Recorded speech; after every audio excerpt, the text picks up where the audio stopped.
demonstrations may be somewhat of an inconvenience for some.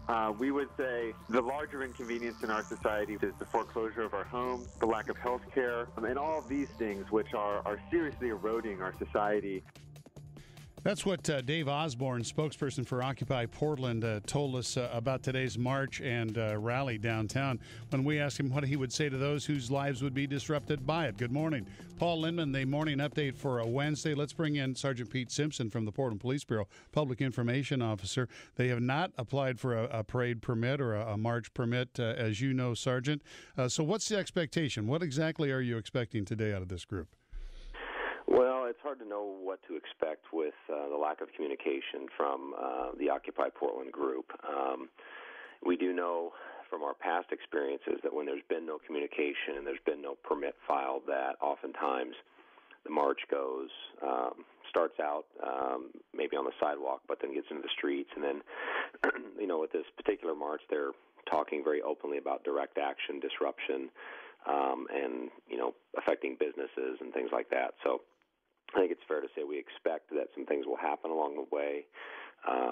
We hope that's minimal, but with overnight vandalisms that are sort of setting the tone for the day, it's definitely concerning. Yeah, I want to ask you about that, too, in just a second. Without a permit, when are they in violation? As soon as they move and hit the streets rather than the sidewalk, when are they actually breaking the law?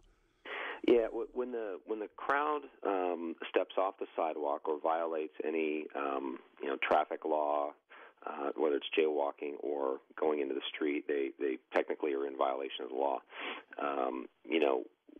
The Police Bureau wants people to get permits for the logistical side of things, because with a permit, we can assist in pre-planning and we can block traffic ahead of time so that it has the minimal impact to everybody in the community. Without a permit, we have to essentially bring in twice as many people because we don't know what they're going to do and where they're going to go. Most of the decisions that are made today by the Bureau with the handling of the march will be game time decisions. It's hard to know exactly what's going to happen. What we've seen in the past from officers is great restraint, rather passive monitoring as the group moves. Should we expect much the same today? Definitely. I mean, that's the operating plan of the Police Bureau is, we recognize there may be, hundreds of people there, and so our ability to control hundreds of people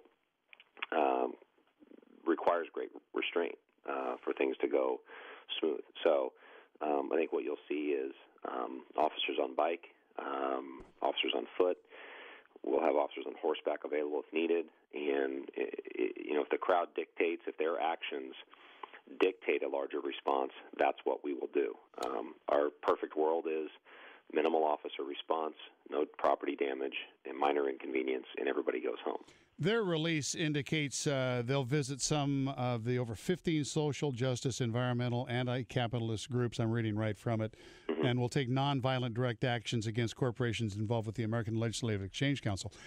What triggers police action if they move into a business and effectively stop it from doing business? Is that when police decide, no, we need to restore order here? What I understand you make that call at the moment, but what triggers that final decision? Well, the business bears the responsibility of telling people to leave their business. That is up to the business to essentially trespass people out.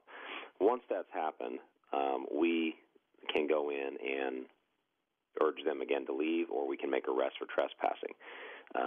We can't just walk into a business and arrest somebody for trespassing without having had someone from the business tell them they're not allowed here, they're not, on the property legally, I want them out. So a lot of it depends on communication with the businesses, which we have generally pretty good communication. The group has been very open about nonviolent, direct action. That doesn't mean it's legal.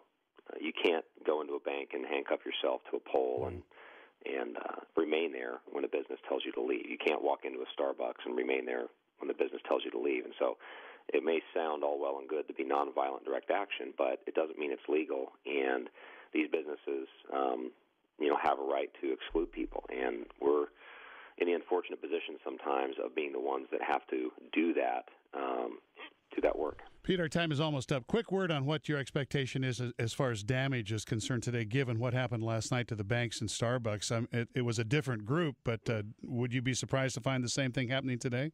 I don't think I'd be surprised to find damage today, and I don't know that I'd even say that the groups last night were different groups. It's very hard to say that they're not part of Occupy when Occupy has no leadership and has no structure.